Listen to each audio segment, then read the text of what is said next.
হলো, মূল দাবিটা কি সরকার পক্ষ থেকে? আমাদের 50,000 ভ্যাকান্সি দিতে হবে এবং স্বচ্ছ টেট 22 স্টেটকে সবার নিয়োগ করতে হবে। এবং আমরা যারা ফিজিক্যাল হ্যান্ডিক্যাপ্ট আছি দীর্ঘদিন ধরে গর্জনার শিকার হয়েছি।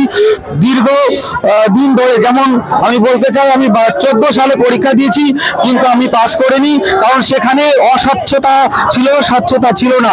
এরপরে 17 সালে পরীক্ষা দিয়েছি, সেখানে স্বচ্ছতা ছিল না, সেখানে আমি নিয়োগ হতে পারিনি।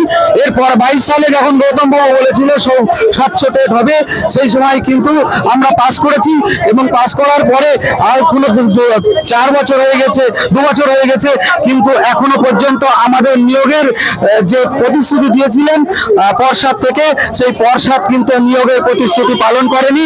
তাই পর্ষদকে জানাতে চাই, মুখ্যমন্ত্রীকে জানাতে চাই, যে শিক্ষামন্ত্রীকে জানাতে চাই, অতি সত্বর আমরা যারা বিকলাঙ্গ রয়েছি ভাই বোনেরা, তাদের সহ সমস্তকে 50,000 ভ্যাকান্সি সহ নিয়োগের বিজ্ঞপ্তি প্রকাশ করতে হবে এবং এই মাসে, আমাদের এই চলতি মাসে নিয়োগ করতে হবে, দিতে হবে, প্রতিশ্রুতি অনুযায়ী বিজ্ঞপ্তি প্রকাশ করতে হবে।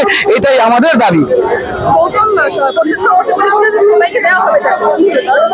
কিন্তু উনি প্রতিশ্রুতি দিয়েও হয়তো কোনো রাজনৈতিক চাপ বা কোনো অন্দর মহলের চাপের জন্য উনি দিতে পারছে না, কিন্তু সেই অন্দর মহলের চাপ কাটিয়ে যাতে আমাদের নিয়োগ হয় সেই ব্যবস্থা করতে হবে। কারণ আমরা 14 সালে একবার টেট পরীক্ষা দিয়েছি, সেখানে বঞ্চনার শিকার হয়ে আমরা পাস করতে পারিনি, কারণ আমরা পাস করলেই জানি যে আমাদেরকে চাকরি দিতে হবে, তাই জন্য আমাদেরকে পাস করা হয়নি।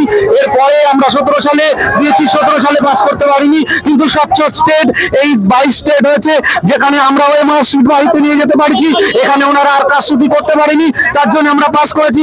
আমাদের নিয়োগ দিতে হবে এবং দ্রুত নিয়োগ দিতে হবে। চলতি মাসে আমাদের 50,000 নিয়োগের জন্য বিজ্ঞপ্তি প্রকাশ করতে হবে।